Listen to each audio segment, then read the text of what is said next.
साल 2022, Manikpur police station, Mumbai. अक्टूबर महीने के आखिर में एक सुबह विकास वाकर नामक एक व्यक्ति गुमशुदगी की रिपोर्ट दर्ज करते हैं। वो ये रिपोर्ट लिखवाते हैं कि उनकी बेटी श्रद्धा वाकर, जो बेंगलुरु में एक कॉल सेंटर में काम करती है, उसकी कोई खबर नहीं। कई दिनों से उसकी कोई खबर नहीं मिल रही। मिसिंग रिपोर्ट लिखी जाती है और जैसे खोज आगे बढ़ती है, श्रद्धा का लेटेस्ट कॉल ट्रेस होता है दिल्ली में। आगे चलकर एक दिल दहलाने वाली घटना सामने आती है। ये सब तब शुरू हुआ जब 25 वर्षीय श्रद्धा वाकर 2018 में नौकरी की तलाश में मुंबई आई। वो महाराष्ट्र के पालघर से बिलोंग करती थी। फैमिली में पिता विकास वाकर, माँ सुमन वाकर और एक छोटा भाई सृजय है। विकास वाकर की इलेक्ट्रॉनिक सर्विस की दुकान है। मुंबई आने के बाद श्रद्धा को मुंबई के मलाड में एक एमएनसी के कॉल सेंटर में नौकरी मिल जाती है। आफ्ताब अमीन पूनावाला उसी कॉल सेंटर में काम करता था। यहीं पर उन दोनों की मुलाकात हुई। आफ्ताब के पिता अमीन जफर अली पूनावाला जूतों के होलसेलर है और उनकी मां मुनीरा अमीन पूनावाला एक हाउसवाइफ है। आफ्ताब का एक छोटा भाई है जिसका नाम अहद अमीन पूनावाला है। आफ्ताब ने मुंबई के LS रहेजा कॉलेज से बैचलर ऑफ मैनेजमेंट स्टडीज की डिग्री हासिल की। कहा गया है कि आफ्ताब ने सांता क्रूज के एक कॉलेज में दाखिला लिया, लेकिन पढ़ाई बीच में ही छोड़ दी। आफ्ताब मुंबई के पालघर के वसई इलाके में रहता था। अगर थोड़े फ्लैशबैक में जाए तो ये दोनों पहले भी एक डेटिंग ऐप के थ्रू मिल चुके थे और पुष्टि करना मुश्किल है कि श्रद्धा का यहाँ ज्वाइन करना महज एक इत्तेफाक था या फिर इन दोनों का पहले से ही प्लान किया हुआ था। अब लौटते हैं कहानी की ओर। काम स्टार्ट करने के 2 वीक्स में ही श्रद्धा ने अपने लिए एक छोटी सी रहने की जगह ढूंढ ली थी। वो धीरे धीरे मुंबई लाइफ में सेटल हो रही थी। आफ्ताब और श्रद्धा बहुत जल्द अच्छे दोस्त बन जाते हैं। दोनों ऑफिस के बाहर भी काफी टाइम एक साथ बिताने लगते हैं। धीरे धीरे वो एक दूसरे को पसंद करने लगते हैं। लगभग 8-9 महीने बाद दोनों आपस में प्यार का इजहार करते हैं और मुंबई में कॉस्ट ऑफ लिविंग ज्यादा होने के कारण ये दोनों 2019 में फैसला करते हैं कि वो एक साथ रहेंगे। उन्होंने मलाड में किराए पर एक घर ले लिया और खुशी खुशी साथ रहने लगे। कुछ महीनों तक आफ्ताब के साथ रहने के बाद श्रद्धा ने अपने लिव इन रिलेशनशिप के बारे में अपनी माँ को बताया और कहा कि वो आफ्ताब से शादी करना चाहती है। ये बात उसके पिता को भी पता चल गई। विकास और सुमन ये सुनकर बहुत नाराज होते हैं और उनके अफेयर पर आपत्ति जताते हैं। श्रद्धा को इस मामले पर चर्चा करने के लिए पालघर आने को कहते हैं। श्रद्धा एक हिंदू है जबकि आफ्ताब एक मुसलमान, तो इट इज नेचुरल कि इंटर रिलीजियस मैरिज कोई मजाक की बात तो नहीं। अपने माता पिता के विरोध के बावजूद वो आफ्ताब के साथ रहने और उससे शादी करने की जिद करती रही। अपने माता पिता के साथ बहुत बहस के बाद श्रद्धा ने अपना सारा सामान इकट्ठा किया और ये कहते हुए पालघर छोड़ दिया कि मैं अब आप सभी के लिए मर चुकी हूँ। अपनों को पीछे छोड़ श्रद्धा एक बस आफ्ताब के सहारे जीना चाहती थी। श्रद्धा के परिवार ने कुछ समय तक उससे संपर्क नहीं किया और दूरी बनाए रखी। हालांकि वह श्रद्धा के बारे में फेसबुक और व्हाट्सएप स्टेटस के जरिए और उसके दोस्तों से जानकारी लेते रहे। 23 जनवरी 2020 को श्रद्धा की मां सुमन का निधन हो गया। सुमन अपनी बेटी से फोन पर बात करती थी। जब श्रद्धा को उनकी मौत की खबर मिली तो वह पालघर पहुंच गई। अनुष्ठानों के बाद वह वापस मुंबई में आफ्ताब के साथ शामिल हो गई। अपनी मौत से पहले सुमन ने अपने पति विकास को बताया था कि आफ्ताब श्रद्धा के साथ मारपीट करता है। सुमन श्रद्धा को समझाती रही कि वह आफ्ताब से दूर रहे, उसे छोड़ने के लिए मनाने की कोशिश करती रही, लेकिन श्रद्धा ने कहा था आफ्ताब ने सॉरी कह दिया है और वो अपने तरीके सुधार रहा है। मां की मृत्यु के कुछ दिनों बाद श्रद्धा ने अपने पिता से 2 बार बात भी की। श्रद्धा ने अपने पिता को बताया कि आफ्ताब अभी भी उसके साथ मारपीट करता है। विकास जी ने भी उससे ब्रेकअप करने के लिए कहा था, लेकिन श्रद्धा ने अपने पिता की बात नहीं मानी। अगले 2 सालों तक श्रद्धा और विकास जी ने एक दूसरे से बात नहीं की। हालांकि पहले की तरह विकास जी बीच बीच में श्रद्धा के दोस्तों से उसका हालचाल पूछते रहते थे। समय के साथ सब ठीक चल रहा था। 2022 8 में श्रद्धा और आफताब मुंबई छोड़कर दिल्ली आ गए। उन्हें लगा कि दिल्ली में वर्क अपॉर्चुनिटीज ज्यादा है तो बेहतर नौकरी मिलने की संभावना है। सेकेंड रीजन ये था कि दोनों अपने परिवार वालों से परेशान थे। श्रद्धा के फैमिली तो पहले से ही खिलाफ थे और अभी आफताब के परिवार वालों ने भी उनके रिश्ते को इनकार कर दिया। दिल्ली उनके लिए नया शहर था। यहाँ पहुँचते ही उन्होंने पहली रात पहाड़गंज के एक होटल में बिताई। दूसरे दिन वे दूसरे होटल में रुके थे। तीसरे दिन वह छतरपुर में एक कॉमन फ्रेंड के घर रुके। इस फ्रेंड ने उन्हें हेल्प किया। उन्होंने छतरपुर में एक मकान किराए पर ले लिया। इस नए आशियाने का एड्रेस है D93/1। श्रद्धा ने एक नए सिरे से आफताब के साथ जीवन स्टार्ट करने का ख्वाब देखा, पर उसे क्या खबर थी कि इसी घर में उसकी जिंदगी दम तोड़ेगी, वो भी उसके हाथों, जिससे वो बेहद प्यार करती थी और जिसके लिए उसने अपनों को छोड़ा था।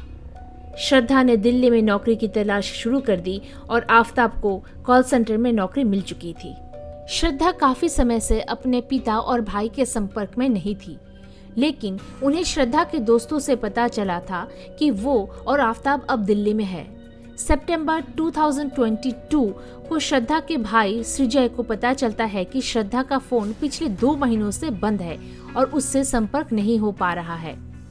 एक्चुअली सृजय के दोस्त लक्ष्मण नादर ने 14 सितंबर को उन्हें बताया कि उसकी श्रद्धा से 2-3 दिनों में फोन पर बात हो जाती थी, लेकिन पिछले 2 महीनों से उसका मोबाइल फोन बंद है और कांटेक्ट नहीं हो पा रहा। अब विकास जी ने श्रद्धा के अन्य दोस्तों को फोन किया। उन सभी का ये कहना था कि पिछले 2 महीनों से उनकी श्रद्धा से बात नहीं हो पाई है। इससे विकास जी बौखला गए। अक्टूबर एंड में उन्होंने पालघर के मानिकपुर पुलिस स्टेशन में अपनी बेटी की गुमशुदगी की रिपोर्ट दर्ज कराई। क्योंकि अब श्रद्धा दिल्ली के छतरपुर में रहती है, इसलिए पालघर पुलिस ने मेहरौली थाने को मामले की जानकारी दी। 8 नवंबर मानिकपुर पुलिस मेहरौली पुलिस को पूरी जानकारी देते हैं और मेहरौली पुलिस ने 10 नवंबर को श्रद्धा के पिता की शिकायत के आधार पर गुमशुदगी की रिपोर्ट दर्ज की। विकास ने दिल्ली पुलिस को ये भी बताया कि आफताब और उनकी बेटी लिव इन रिलेशनशिप में है और छतरपुर में रह रहे हैं। इसके बाद पुलिस मामले की जांच में जुट गई।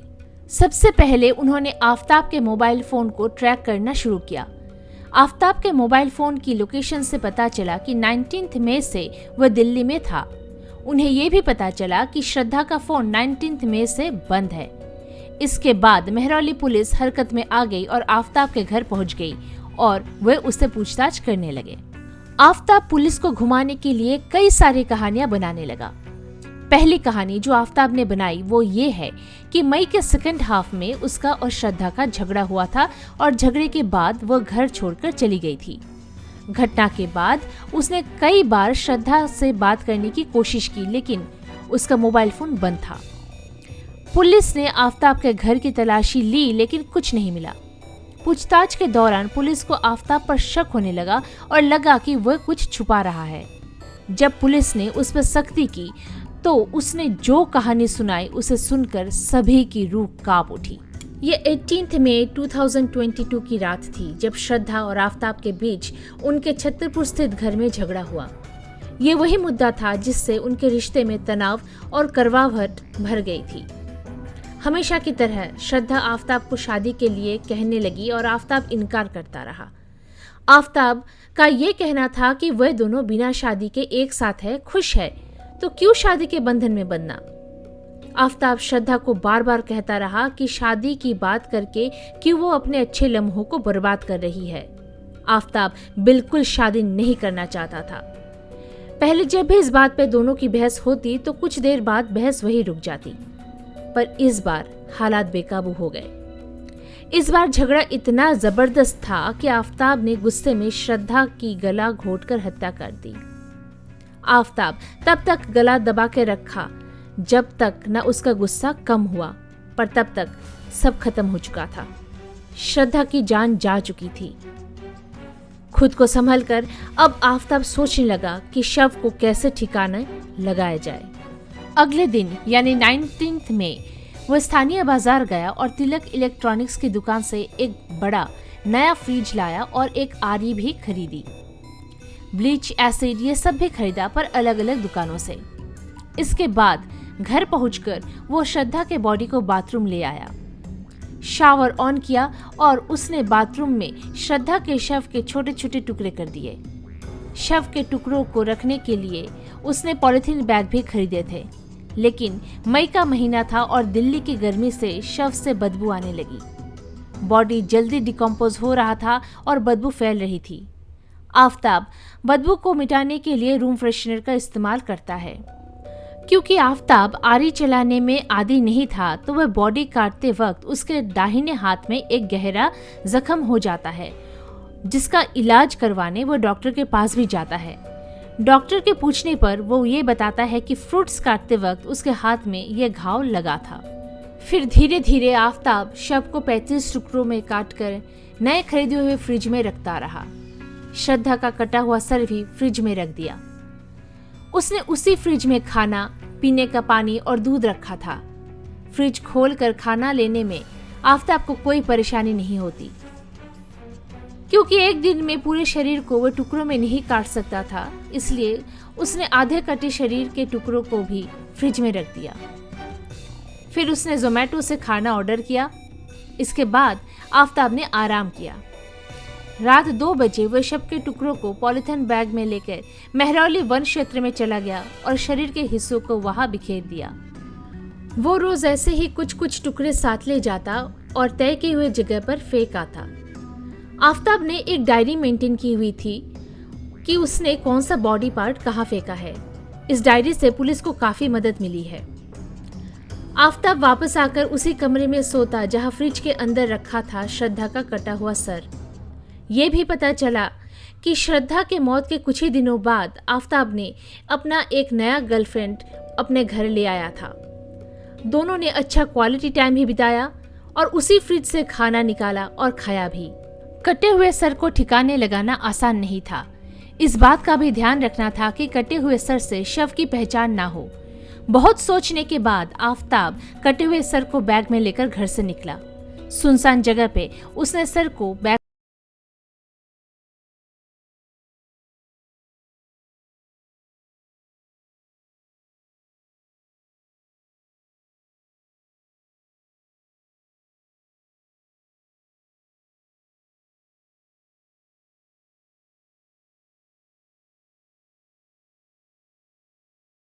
फिफ्थ जून तक आफताब श्रद्धा के शरीर के अंगों को दिल्ली भर में फेंकता रहा। वह रात 2 बजे के बाद घर से निकलता था और श्रद्धा के कटे अंगों को इधर उधर फेंकता। रूटीन सा बन गया था। 18 दिनों तक ये रूटीन चलता रहा और इस दौरान वो तो ना किसी से मिला और न बात की। उसने शव के टुकड़ों को ठिकाने लगाने के लिए अलग अलग जगह चुनी, ताकि अगर किसी को शरीर का कोई अंग मिल भी जाए तो शव की पहचान ना हो सके। इस पूरे हत्याकांड को 5 महीने गुजर चुके थे।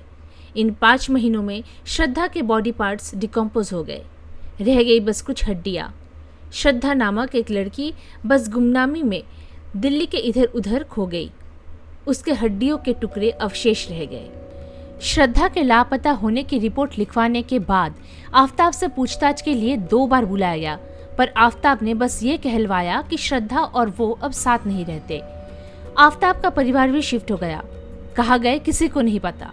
शायद उनको आफताब के करतूतों का पता चल गया था, तो मानिकपुर पुलिस से पहला समन के बाद वे लोग बिना किसी को इत्तिला दिए भाग गए। 26 अक्टूबर को मानिकपुर पुलिस ने पहली बार आफताब का बयान लिया था। हालांकि ये मौखिक बयान था, जिसमें उसने सिर्फ झगड़े के बाद श्रद्धा के चले जाने की बात कही थी। पुलिस ने 3 नवंबर को आफताब को दूसरी बार बुलाया और उसका लिखित बयान लिया। इस टाइम आफताब के सामने कागजी दस्तावेज, बैंक खाते की जानकारी और मोबाइल फोन की लोकेशन पेश की, जिसका उसके पास कोई जवाब नहीं था। मामले के सिलसिले में मानिकपुर थाने के पुलिस अधिकारी 8 नवंबर को दिल्ली आ गए थे। आफताब अब मेहरौली पुलिस के हाथों चढ़ा था। शव के टुकड़ों की तलाश करते हुए वे आफताब को उन जगहों पर ले गए जहां उसने टुकड़े फेंके थे। अब तक वे शरीर के कुछ ही अंग बरामद करने में सफल रहे। आफताब को उन्हें फेंके हुए 5 महीने हो गए, इसलिए सभी बिखरे हुए टुकड़ों को ढूंढना संभव नहीं था। पुलिस को एक फ्रिज मिल गया है जिसमें आफताब ने शव के टुकड़े रखे थे। वह फ्रिज ढूंढ सके क्योंकि आफताब को भरोसा था कि पुलिस कभी भी उस तक नहीं पहुंच पाएगी, इसलिए आफताब ने फ्रिज को डिस्पोज नहीं किया। पुलिस उस आरी की भी तलाश कर रही है जिससे आफताब ने शव को काटा था। पूछताछ के दौरान आफताब ने पुलिस को बताया कि शव को टुकड़ों में काटने का आइडिया उसे अमेरिकी क्राइम सीरीज डेक्स्टर से मिला। पुलिस ने कहा कि आफताब बहुत होशियार है और उसने शरीर के अंगों को ठिकाने लगाने की अपनी योजना को सावधानीपूर्वक अंजाम दिया है। वो जानता था कि कौन से हिस्से तेजी से सड़ेंगे और इसलिए उन्हें पहले फेंकना होगा। पुलिस ने शव के अप्रॉक्स 16 हिस्से बरामद किए हैं। आफताब के बस एक गलती उसे पकड़ने में हेल्पफुल रही। आफताब का झूठ उस ऑनलाइन ट्रांजैक्शन से उजागर हो गया जो उसने श्रद्धा के अकाउंट से अपने अकाउंट में किया था। 26 मई को श्रद्धा के नेट बैंकिंग अकाउंट ऐप से आफताब के खाते में 54,000 रुपए का लेन देन दिखाया गया। अगर श्रद्धा से आफताब 22 मई से संपर्क में नहीं आया तो ये ट्रांसफर हुआ कैसे? 26 मई को हुए बैंक ट्रांसफर का स्थान मेहरौली थाना क्षेत्र निकला। इसके अलावा 31 मई को श्रद्धा के इंस्टाग्राम अकाउंट से उसकी दोस्त से चैट हुई थी। फिर से फोन की लोकेशन मेहरौली थाना क्षेत्र ही निकली। पुलिस ने श्रद्धा की वह अंगूठी भी बरामद की जो आफताब ने अपने फ्लैट पर आमंत्रित अन्य लड़की को उपहार में दी थी। श्रद्धा के पिता विकास ने कहा कि आफताब उनके सामने कबूल करते समय बिल्कुल सामान्य लग रहा था कि उसने उनकी बेटी की गला घोंटकर हत्या कर दी है।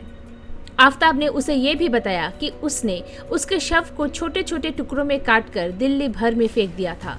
विकास जी को विश्वास हो नहीं पाया कि इस तरह उन्हें अपनी बेटी मिलेगी। 12 अक्टूबर 2022 जिस दिन श्रद्धा की मिसिंग रिपोर्ट मानिकपुर थाने में लिखवाई गई और 12 नवंबर 2022 जिस दिन आफताब अरेस्ट हुआ, श्रद्धा सुर्खियों पे छाई रही। आफताब को मुंबई बुलाया गया पर वो पकड़ा नहीं गया था। वापस दिल्ली आके उसने बचा कुचा एविडेंस भी नष्ट करने की कोशिश की, पर वही हुआ जो होना था। आफताब को गिरफ्तार कर लिया गया है और वह पुलिस हिरासत में है। प्यार करना कोई जुर्म नहीं, पर किसी पर आंख मूंद कर भरोसा करना भी ठीक नहीं। अपने रिश्तों में आए हुए छोटे से छोटे प्रॉब्लम्स को नजरअंदाज ना करें और सबसे जरूरी बात यह है कि अपनों से संपर्क बनाए रखें। Stay safe.